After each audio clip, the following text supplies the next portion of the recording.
Assalamualaikum warahmatullahi wabarakatuh. Perkenalkan, nama saya Sri Wahyuni Nasution. Pada video kali ini, kita akan membahas tentang fonologi. Baiklah, di dalam fonologi ini, kita akan membahas tentang pengertian dari fonologi, jenis-jenis bunyi fonologi, dan kedudukan fonologi dalam linguistik. Pertama-tama, di sini kita akan membahas pengertian fonologi. Secara etimologis, fonologi berasal dari dua kata Yunani, yaitu fon yang berarti bunyi dan logos yang berarti ilmu. Maka pengertian harfiah fonologi adalah ilmu bunyi. Fonologi merupakan bagian dari ilmu bahasa yang mengkaji bunyi. Objek kajian fonologi yang pertama adalah bunyi bahasa atau fon yang disebut tata bunyi atau fonetik, dan yang kedua mengkaji fonem yang disebut tata fonem atau fonemik. Dengan demikian, dapat disimpulkan bahwa fonologi adalah cabang ilmu bahasa atau linguistik yang mengkaji bunyi-bunyi bahasa, bagaimana proses terbentuknya dan perubahannya. Oke, yang kedua, jenis-jenis bunyi fonologi. Bunyi bahasa dibedakan menjadi dua, yaitu bunyi-bunyi yang tidak membedakan makna yang disebut dengan fon dan dikenal dengan sebutan fonetik, dan bunyi-bunyi yang membedakan makna yang disebut dengan fonem atau fonemik. Di sini saya akan menjabarkan yang pertama, fonetik. Secara umum, dapat dikatakan bahwa fonetik adalah bidang linguistik yang mempelajari bunyi bahasa, baik itu prosesi terbentuknya dan bagaimana bunyi diterima oleh telinga pendengar, tanpa memperhatikan apakah bunyi tersebut mempunyai fungsi sebagai pembeda makna atau tidak. Chair membagi urutan proses terjadinya bunyi bahasa itu menjadi tiga jenis fonetik, yaitu A. Fonetik artikulatoris, B. Fonetik akustik, C. Fonetik auditoris.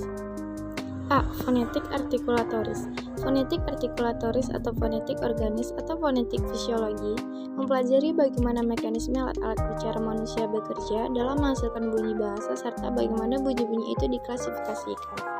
B. Fonetik akustik mempelajari bunyi bahasa sebagai peristiwa fisis atau fenomena alam, atau bunyi-bunyi itu diselidiki frekuensi getarannya, amplitudonya, dan intensitasnya alam. C. Fonetik auditoris mempelajari bagaimana mekanisme penerimaan bunyi bahasa itu oleh telinga kita. Dari ketiga jenis fonetik tersebut, yang paling berurusan dengan dunia linguistik adalah fonetik artikulatoris, sebab fonetik inilah yang berkenaan dengan masalah bagaimana bunyi-bunyi bahasa itu dihasilkan atau diucapkan manusia.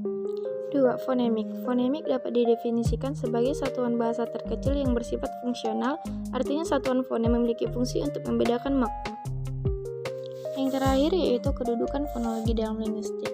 Kedudukan fonologi dalam studi bahasa dapat dilihat dari hubungan antar bentuk bahasa. Jika bahasa dibagi secara sederhana atas dua rama, bentuk dan makna, maka fonologi berada pada tataran bentuk. Menurut Halliday, fonologi merupakan penghubung antara substansi bahasa dan bentuk bahasa. Substansi bahasa ini adalah fonetik, sementara tata bahasa atau grammar dan leksis atau leksis. Halliday sendiri membagi bahasa atas 5 tataran, yang terdiri atas 3 tataran utama, yaitu isi atau subtext, bentuk atau form, dan situasi ekstralinguistik atau extralinguistic situation, ditambah 2 tataran antar atau interlevels, yakni fonologi dan konteks. Daftar Pustaka, Gani, S. tahun 2019, Kajian Teoritis Struktur Internal Bahasa atau Fonologi, Morfologi, Sintaksis, dan Semantik, Ajami, Jurnal Bahasa dan Sastra Arab, 71, halaman 1-20.